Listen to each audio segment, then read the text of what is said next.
Hello, hello, everybody. We are back after a long break because of craziness going on and a lot of growth around here. So, I'm Danielle Ralston, founder and CEO of ND Out Loud, ND Hive, Capacity Works, and DanielleRalston.com. And I'm also, since I've been here last, I also have published a book, Hidden in Plain Sight, which is driving how invisible disabilities are treated in the workplace, which is a huge center of our conversation today. And joining me, I have Jamie. Jamie DeMico is a part of my team. He is awesome. He's one of my favorite people on my team.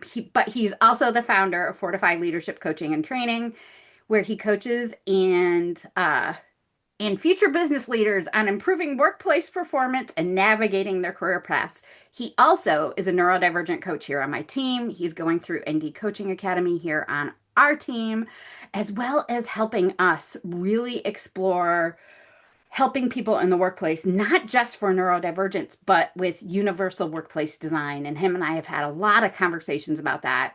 And right now, we really want to talk about gaslighting in the workplace for neurodivergent professionals because I don't know how many times I've had conversations with my clients, and I'm sure, Jamie, you've had a bazillion conversations with your clients regarding what gaslighting, how they feel after being gaslit in the workplace. It's a very interesting topic because it's a fairly new term, but also I think that happens often inadvertently. Yeah, I don't Oh, think yeah. people set out for the purpose to gaslight. And for those who are not familiar, I know it's a fairly common term, but for those who are not familiar, did you know that the term gaslighting comes from a movie called Gaslight? It was an old, I think it's from the 1940s, black and white movie where the people around a woman told her that her entire existence was not as she understood it to be, and just kept lying to her, telling her that whatever she perceived was wrong, her memories were wrong. And it's the kind of thing that is actually it's considered a form of abuse because abusers tend to be great at it. But again, going back to what I was saying, in the workplace, that is absolutely not the case. What It's we're talking really, about, yeah, go it's ahead. very rarely intentional. It's Right. just a mismatch in processing styles, really, between an employee and a Yes. manager or other employees on the team. It's a mismatch in understanding of what's happening in an environment. So we want to make sure that we're not blaming managers, leaders, CEOs, anybody. We're not blaming anybody, but it is something and it is a reality in the workplace. It is. And it very much stems from the fact that neurodivergent brains and neurotypical brains don't process, like you said, the same way. As a result, we pick up on different things. We understand things differently. We our perception of what's going on around us and needs can be very different. And a neurotypical uh, colleague, boss may say, "What? That wasn't offensive. They were just saying XYZ."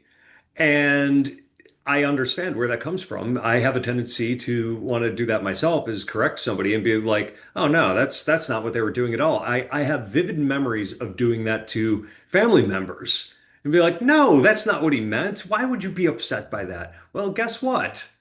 Everybody has the right to feel their emotions. Absolutely. And everybody again processes differently. And I think this is something that we really need to like talk about a little bit is there's an Yes. underlying mechanism for neurodivergent brains that a neurotypical manager and most managers don't understand. Our pattern recognition is without a doubt way higher than a neurotypical's, which means even something that you as a neurotypical don't detect. Like we had 4 meetings this week and we had 3 of them that all said something differently, but the end goal was always the same. So you think they were everything was the same. And a neurotypical or neurodivergent person looks like that and like, no, these were 4 separate meetings. We all said something different. Yes, the goal was the same at the end, but how we get there is completely different. And now you've messed everything up. And how do I fix this? And meanwhile, our neurodivergent audience is sitting here nodding their head, but I would assume that the neurotypical audience, of which we have a good amount, is listening to this saying, wait a minute, but why would that happen? So, Danielle, what is it? You mentioned pattern recognition, but maybe you could talk a little bit more about the differences in brains and how that shows up in some practical ways. So, how it shows up in some practical ways. Um, Most software developers, most product managers, and production managers tend to be neurodivergent. Why? Because we could see this piece that happened over here 6 months ago and this piece that happened 2 minutes ago, automatically connect them together and go, oh, this is X, Y, Z. This is how it needs to happen the most efficiently, for the least cost, or all of these things. And neurotypicals are seeing the thing that's in front of them right now, not the Hmm. 9,000 pieces of information that are back here that have been happening that are affecting the outcome now. And I would like to add to that the rejection sensitivity dysphoria, whereas people that are neurodivergent have a much stronger reaction to anything that is perceived as rejection, such as, "Hey, I know you're responding to something I said, but I'd like to move on now." I remember the first time a boss said that to me in a company-wide meeting of, I'd like to move on from the subject while I was kind of pounding the table about a topic, and I couldn't have been more offended. In reality, I may have been overdoing it on that topic, Hmm. but in the moment, it just felt like the worst thing that could have possibly happened to me was he didn't want to hear what I had to say.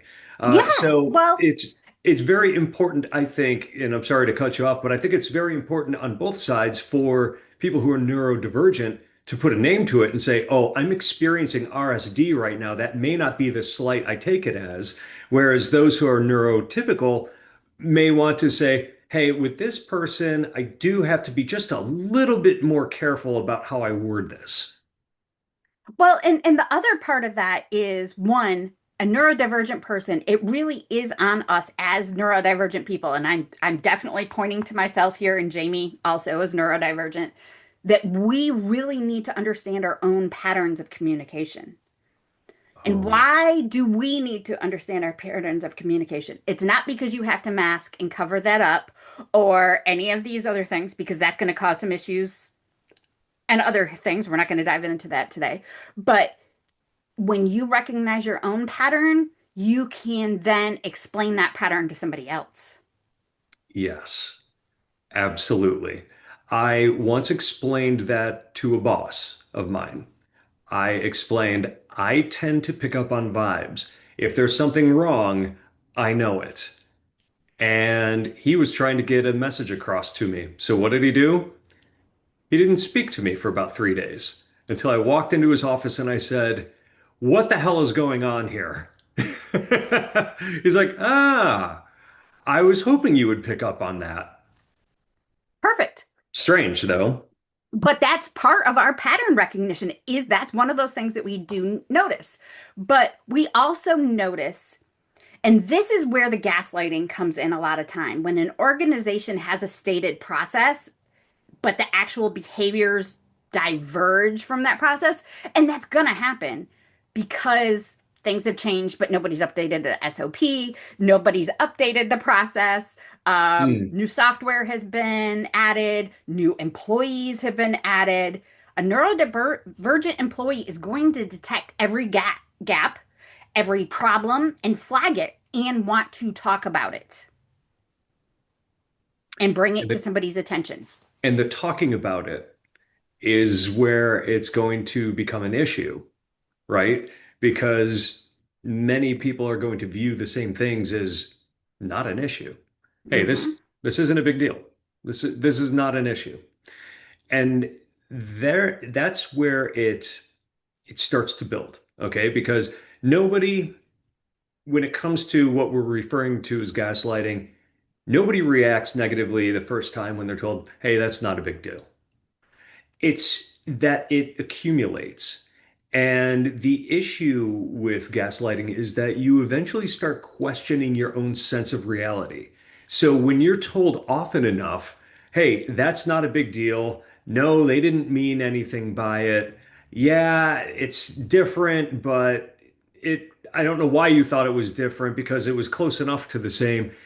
That's when it starts having a personal effect. And what's going to end up happening more often than not, that person is going to lose confidence in themselves and they're going to become unhappy. They're going to become more passive and they may start checking out and be far less engaged. Well, and there is an operation cost when that happens because your high performing employee, because neurodivergent employees, when allowed to be in good environments, they become some of the highest performing employees Hmm. 99% of the time. But when things become too ambiguous, there's too many meetings, over documenting happens or under documenting is happening. So some of these things happen, that cycle starts to reinforce itself, and that cognitive load on that neurodivergent employee increases and increases and increases. They get exhausted, they start underperforming. This is when things like PIPs come up. This is when you're hearing that contradiction from them of they're like, no, this is what's happening and this is how it should be. And the management team is like, no, all of these changes has happened and this is what's happening. And they're like, but there's no path from A to B. What's going on? And managers start to dismiss that employee because they seem to be too emotionally tied to whatever's going on. Yes, and I do want to state that this isn't this isn't opinion based. Like there is trauma research that backs up the fact that gaslighting, or when you are in a position where you're questioning your reality, it does have a traumatic brain effect, which can be pretty severe for some people. And many times, those who are neurodivergent are more sensitive, even though they may not necessarily appear that way from the Mhm. outside. And I would say, especially autistic brains, in the sense that people with ADHD tend to wear a lot of things on their sleeve. Oh boy, you should be in some of our meetings. No, I'm kidding. That was You entirely a don't joke. really want to be in one of our meetings. Anyway, Uh, but but yes, autistic brains can oftentimes stuff those emotions down, and again, it builds up over time. And there's some excellent research out there uh, on general gaslighting, but I would say that this topic is not particularly well researched in the neurodivergence area, like most topics at this point, which cheers to you for bringing so many of these topics that need the light of day for you bringing them up as often as you do. Uh, but as we move forward, this is sort of helping people understand it. Um, there's a whole lot of what we should do about it that I feel like I'm still learning more about it. I'm still learning more about how to work with my brain, let alone that of others. So, so so let's talk about why conventional advice underperforms for a neurodivergent person first, because I think that understanding the why, the uh, wisdom that's already out there by all of the psychologists and psychiatrists and stuff, because again, this isn't a well-researched topic in the neurodivergent world. We hear things like managers have been taught to tell their employees to build resilience, but that yes. building resilience assumes that that person has a regulatory capacity. Um, but a neurodivergent person may not have the capacity in that moment to regulate in order to build resilience because that Hmm. regulation requires growth. Um, have a direct conversation with your manager, but then you're going to bring in RSD, executive dysfunction issues, and it's only really good in an environment where there is psychological safety. And so many people say that less than 10% of employees, and this is a widely studied topic on ADA and all kinds of websites, feel safe in their work environments. What percentage? Less than 10%. And that's the general population. That's the general population. Okay, we need to do better than that for Yes, sure. we do. Um, and manage your own stress. Well, when the work environment is causing the stress, how do you manage when you're in that stress environment 10, 8, 10 hours a day? Right. Um, but the pattern that most The thing that I see is a lot of wellness systems inside of companies treat workplace gaslighting as a communication issue and not a Hmm. cognitive accessibility issue. Ooh. And is there some communication issues there? Absolutely. But because of cognitive understanding, not because of somebody's refusing to So can communicate you well. explain the difference between cognition and how it's a cognitive issue versus communication? So communication is what you say, how you say it. What you say and Hmm. how you say it. Somebody who is having cognitive difficulties may not be hearing the words correct, like literally may not be hearing the words correctly because they have a preconceived pattern that you're supposed to be following in their head and they're stuck in that pattern and unable to cognitively process the actual words being said, or they're stressed out, which means we're only catching about 5 to 10, I'm making up numbers here, 5 to 10% of the words in a sentence. A lot of people who are neurodivergent also have auditory processing disorders or visual spatial disorders, or they're hyperverbal, but they need to see it in writing, not just have somebody speak it to them. And a manager is Ah, handing everything in writing or handing everything verbally, and it's the opposite of what somebody needs. yes. So what I'm hearing you say basically is there are environmental and communication factors that play into all of this because of how a neurodivergent mind is functioning. Am I hearing you correctly? Absolutely. Absolutely. I'm realizing, just a side note, I'm realizing how much I sound like a coach. I'm sitting here asking you question upon question. Wonder how that happened. I don't know. Uh, But I think the biggest thing that we have to, the practical interventions for an employee. So, as an employee, you can intervene on your behalf in these situations. Ask for things in writing.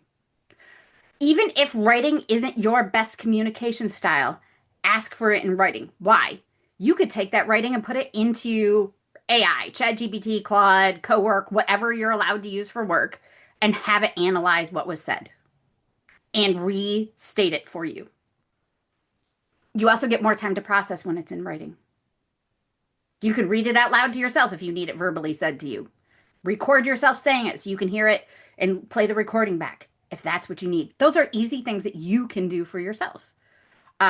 Identify a trusted colleague or external advisor who can help you corroborate what you read and help you make sense of it. That's where, Mhm. like, having, if you are neurodivergent, having an ND coach who is a career and leadership coach can absolutely help because we translate corporate world a lot. I know I do. I translate the corporate world for my clients a whole lot. Um, Conserve your cognitive bandwidth. Oh, yes. And that goes very deeply into the basically protecting your dopamine levels. So, preserving your cognitive bandwidth, my gosh, that is something that I think most people really struggle with, no matter who you are, because we are in a society that rewards being in the rat race and being on the hamster wheel and running and running and running. And those are the people we uphold as being successful. And I can tell you, the people that get away and allow their brains to recharge are the ones that ultimately do the best. Now, there are some people out there, yes, they only need 3 hours of sleep. Fine. I hate them. You know who you are. And but it's just like any other muscle. Back in the day when you played sports, it was just day after day, hit the weights, work harder, work harder. And then they started realizing your muscles actually need downtime in order to repair themselves, in order to be more effective, to get stronger. You can actually make yourself physically weaker by working out too often. It's the Mhm. same thing for your brain. So I'm so happy you brought that up. We need rest. And whether you're spiritual or not, the Bible says on the seventh day you rest. Your body needs a day, at least a day of rest. Our society is not in the US and modern world is not built to actually take a day of rest. And what True. does a day of rest look like? Walk away from the computer. Like, don't go home from work all day and then go do a second job or play video games all night. And I know that there's a lot of dopamine attached to that for many of us, but you need your eyes and your body need a break from that.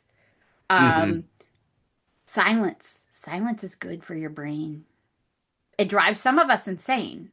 Like, I don't handle silence well. I'm very honest with this. I don't handle silence well, but I still need a break. And I have to have a silence break, at least for 15, 20 minutes a day to give my brain a break. And when I Physical do movement. that, physical movement, when I do those things, I'm able to operate at a much higher level. It only Absolutely. takes 15 to 20 minutes. Um, the other thing that's really, really easy is fixing your communication gaps. Why does that help? How do you fix your communication gap? So I'm going to tell you how to fix it first. Use AI. Right now, that is one of the easiest tools that you have before you send that email or that Teams message or that Slack message or whatever. Put it through AI. Does this tone sound good? Does it sound positive? Do I sound like I know what I'm talking? Or like whatever the thing that you've been criticized for, tell AI that you're looking to fix that issue with communication. You Hmm. have an easy tool, and there are very few workplaces that aren't letting you use one of the million AI tools that exist out there. Those are really practical things you can do when you're fixing the communication gap and not masking to fix the communication gap, because that's a really important skill, is to not mask your own communication style. Allowing AI to do that for you, you're going to fix a lot of issues for yourself. Yes. And I have to tell you, I'm very happy that you are bringing these things up, and it's how people who are neurodivergent can help themselves. Because one of the things that does bother me as somebody who's neurodivergent is feeling like, or the attitude that the world has to adjust to us. We have to take care of ourselves first. We, as much as we don't want to admit it, we are a minority. And, We are. so, and and that is and that means that there is a responsibility on our end to work with the world around us. Hmm. And it is certainly important for people to become more educated on neurodivergence so we can take a lot of these conversations out of the shadows and start understanding how do we work better with each other. Yeah, underneath it all, one of my rules is treat everybody with respect and dignity. And one of the best ways of doing that is learning more about them, no matter how different they are. And like I said, I love the fact that you are giving some practical advice about that. But I don't want to go too far without also talking about what leaders and managers can do in order to assist people that they are suspecting may be neurodivergent. Now, I do want to start this off with a little bit of an anecdote because in the coaching that I do, I am not a therapist, therefore I am not I I cannot diagnose. I'm a coach. However, we can sort of smell our own along the way, and I have enough education to pick up on the symptoms. So, what happens? This is the place to start, I think. What happens when you are working with somebody who you are suspecting is neurodivergent? Well, to me, that's a great starting point. Instead of asking them, do you have ADHD? Are you on the autism spectrum? You can start moving into strategies that work for people who are ADHD and autistic in order to help get them to that point. Because let's be honest, you don't need a diagnosis to know you have ADHD. Somebody doesn't need to tell you that they have ADHD for, if you're educated on it or if you're informed on the topic, to recognize it in other folks. So, starting point number one, if you suspect it, start using some of these strategies and see how they work. Even if you don't expect it or suspect it, excuse me, every employee deserves to operate at their most effective space, whatever Hmm. that is. And every employee, neurotypical, neurodivergent, is has their own things that will make them operate the best that they possibly can. What is that? Get curious, ask that question. That is the number one thing that you can do as a manager is get curious about every person under you and ask what will make them more effective in their position. End of story. Yes. And make sure that there is enough goodwill that they will actually tell you. Yeah. Uh, And that's not coming at them. Well, I noticed that you're not doing great at this. How can we fix it? No. Hey, I want to empower you to be better at your position. What can I provide you with? What support can I provide you with to help you with that? If you have a neurotypical person whose mom is dying and they're taking care of their mom, they're exhausted. They're going to need you to put things in writing for them. You want to know who else needs that? A neurodivergent person. You want to know who else needs that? Your deaf employee. You want to know who else needs that? Is your employee with visual spatial learning disabilities. Your employee whose brain works 9,000 times harder than anybody else's and hears everything in the room. That pen tap, somebody playing with their hair, they need it in writing. Like, okay, so I just named every type of employee problem in your meeting. Why aren't we putting everything in writing? End of story. Like mhm. some of these things are universal workplace design. And that is exactly where I was sort of headed with this. And for those who are unfamiliar with universal design, that's something that was born out of the Americans with Disabilities Act. When the government started mandating, hey, we need to have handrails on stairs, we need to have ramps on curbs, doorways have to be a certain width. And the immediate effect of doing all of that was everybody loved it.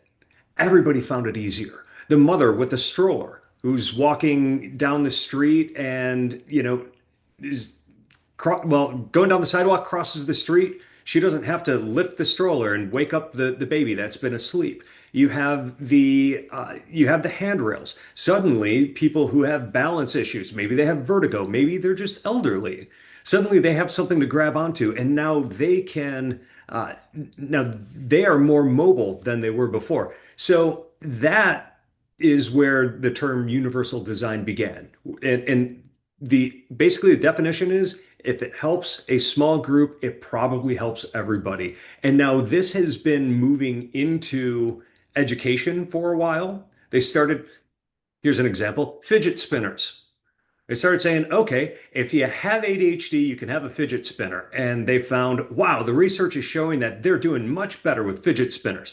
And then they said, well, let's study what happens when all the kids have fidget spinners. And they all did better. So, so we have been talking, and something we do quite a bit within our partnerships here, especially Capacity Works, is we take universal work design and help bring that to companies. So the things that we're going to talk about in order to help with the gaslighting effect of those that are experienced by people who are neurodivergent, these are general communication, mostly communication recommendations that I promise you, they will Work for work everyone. for Everyone. everyone. They work for everyone. Again, your deaf employee, your hearing employee, your employee who had a little bit too much to drink last night and is recovering. I mean, we all have, yeah, I mean, no matter what your employee is, if you give verbal only direction, there is space for ambiguity. There is space for lost in translation. Ever played the telephone game?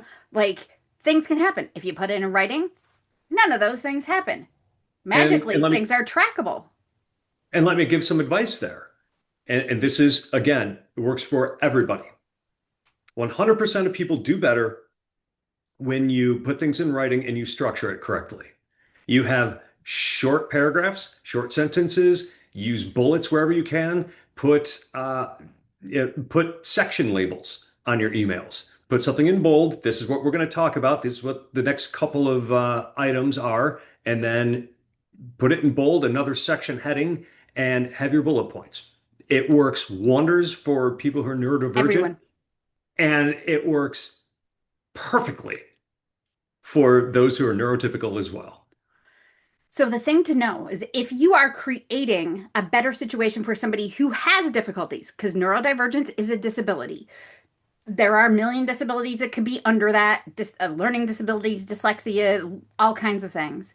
People with invisible disabilities, that by creating structure for everyone, you're removing things that can be a hindrance and make that employee not as effective. You're increasing everybody's effectiveness. So the next thing I want to tell you is lock priority windows. Mhm. What do you mean by that? So don't say to your employees, XYZ is happening this week on Monday, and then Tuesday morning, change your mind, and then Wednesday morning, change your mind again back to the first area, and Thursday, change your mind again. Lock priorities. This week, this is what we're working on. This is the priority. We do have emergencies that come up, but if it's an actual emergency and only happens once in a while, guess what gets attention? The thing that needs the attention. If you're doing that all of the time, nobody's paying attention because nothing is an emergency.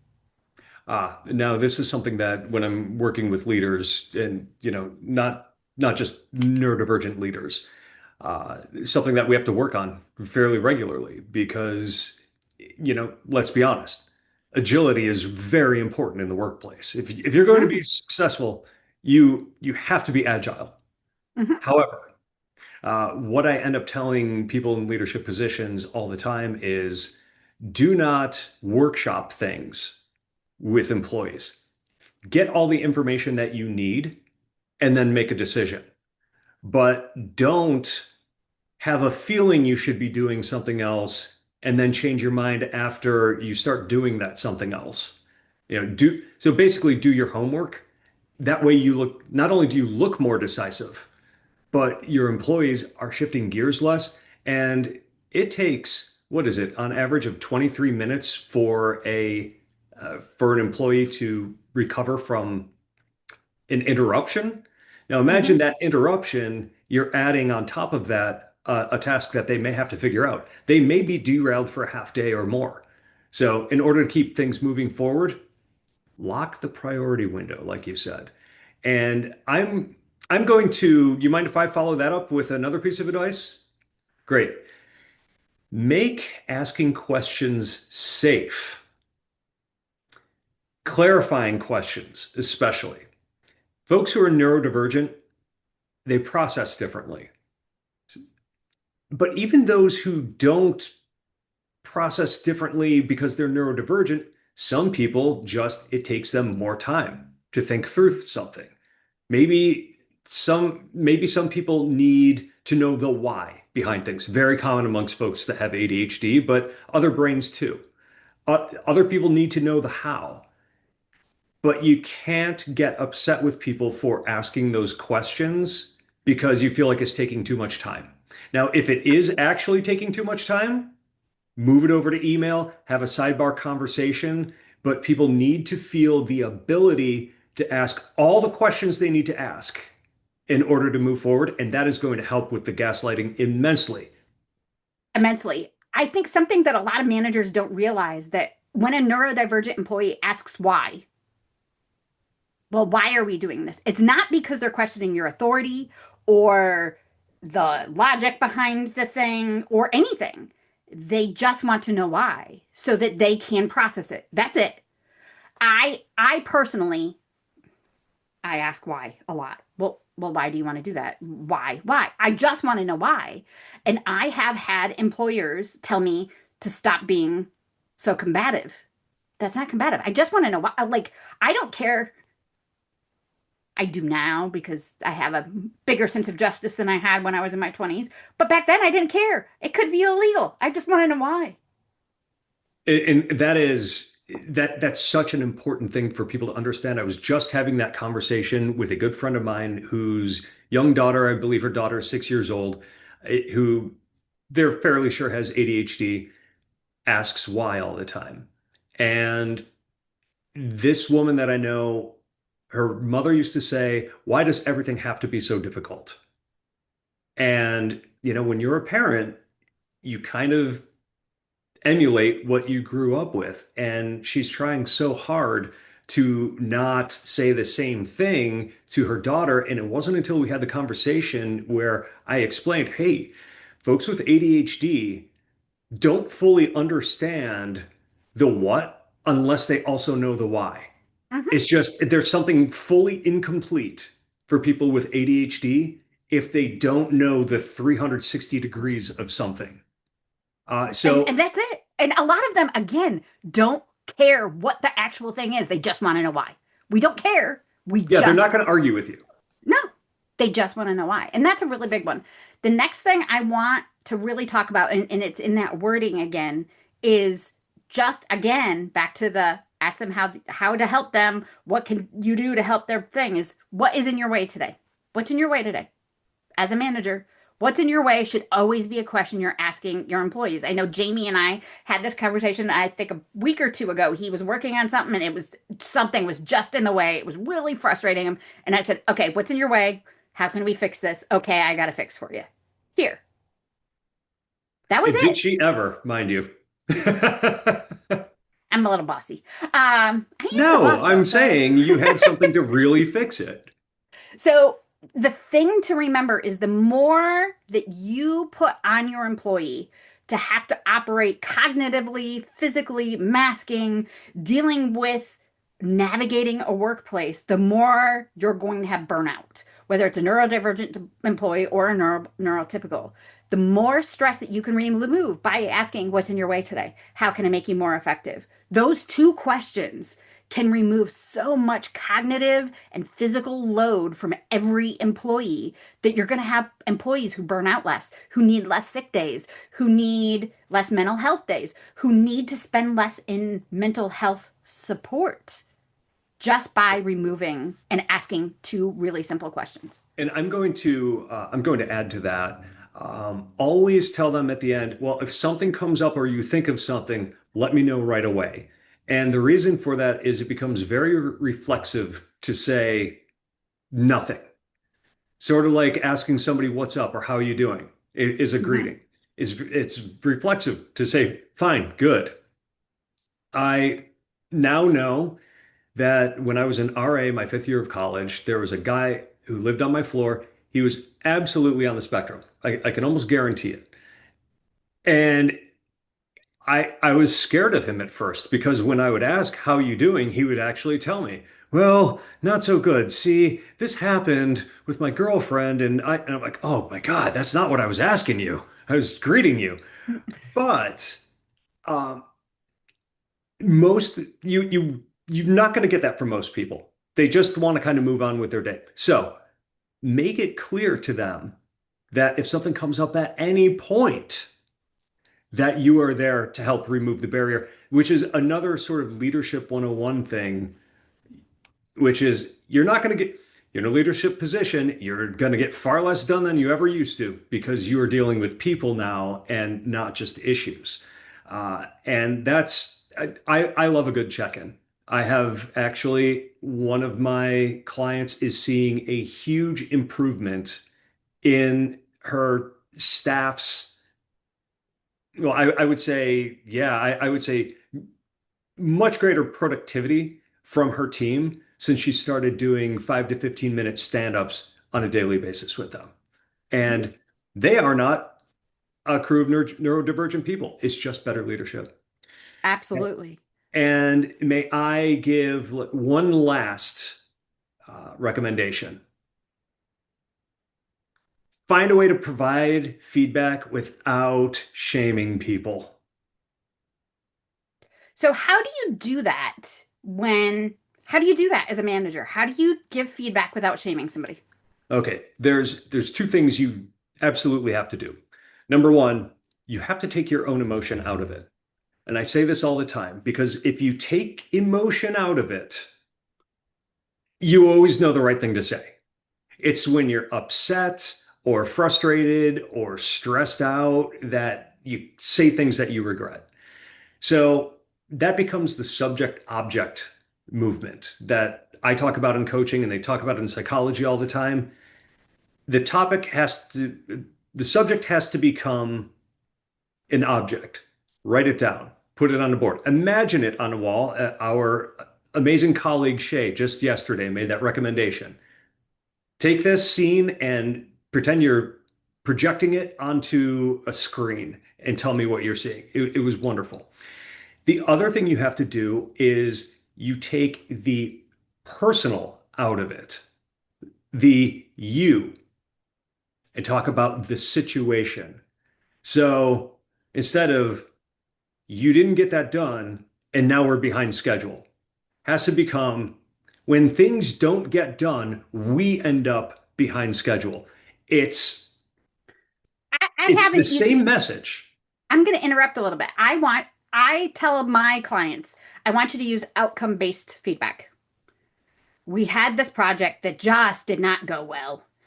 It's caused us a lot of issues. Do you see a way that this could have gone better? Oh, you know what? We're talking about different phases through a project, right? Hmm. And when you have that conversation, and your employee, especially if they're neurodivergent, and a neurodivergent employee is going to be more self-aware about this than a neurotypical, they're going to say, "Oh man, I was so far behind and I didn't understand this process. I wished I would have had XYZ." You as a manager are going to get so much amazing feedback when you do basically a post-mortem of why something didn't work well. Not accusing any single person, not accusing your team, not saying you, don't never saying you or we or any of that, just saying this didn't go well. What could have been done to make it better? Hmm. And let's go back to something that may be more on a personal level, something that is due to the well-documented time blindness of people that have ADHD, late arrivals. Hmm.